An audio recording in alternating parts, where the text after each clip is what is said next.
आपल्या आयुष्यामध्ये चांगल्या गोष्टी घडणार आहेत किंवा येणार आहेत याचे सूचक आपल्याला काही लक्षणं बघायला मिळू शकतात आणि ते जर समजा आपल्या आयुष्यामध्ये घडत असतील तर याचा अर्थ ठीक आहे, ज्याला आपण म्हणतो ना की गर्दिश की रात इस बात की पहचान है की सुनहरे दिन अब अवश्य आएंगे, आपल्या कष्टाला आता यश मिळू शकतं. तर अशी कुठली लक्षणे आहेत हे मी तुम्हाला सांगणार आहे.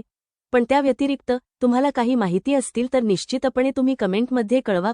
पहिली गोष्ट ती म्हणजे पहाटे ब्रह्ममुहूर्तावरती जाग यायला सुरुवात होते 3:30 ते 4:30च्या दरम्यान, आणि अशी जाग येत असेल तर उपासना करा, मेडिटेशन करा, नामस्मरण करा, फायदा होईल. दुसरं ते म्हणजे घराच्या जवळ प्राणी यायला लागतात, पक्षी यायला लागतात. तिसरं ते म्हणजे बऱ्याचदा आपल्याला अचानक आनंदी व्हायला होतं. चौथं ते म्हणजे लहान बाळ आपल्याकडे बघून हसायला सुरुवात करतात किंवा पटकन आपल्याकडे येतात, रडत नाहीत. आणि पाचवा, स्वप्नामध्ये ज्यावेळेस मंत्र येतात, यज्ञ होताना दिसतो, चांगल्या गोष्टी घडताना दिसतात.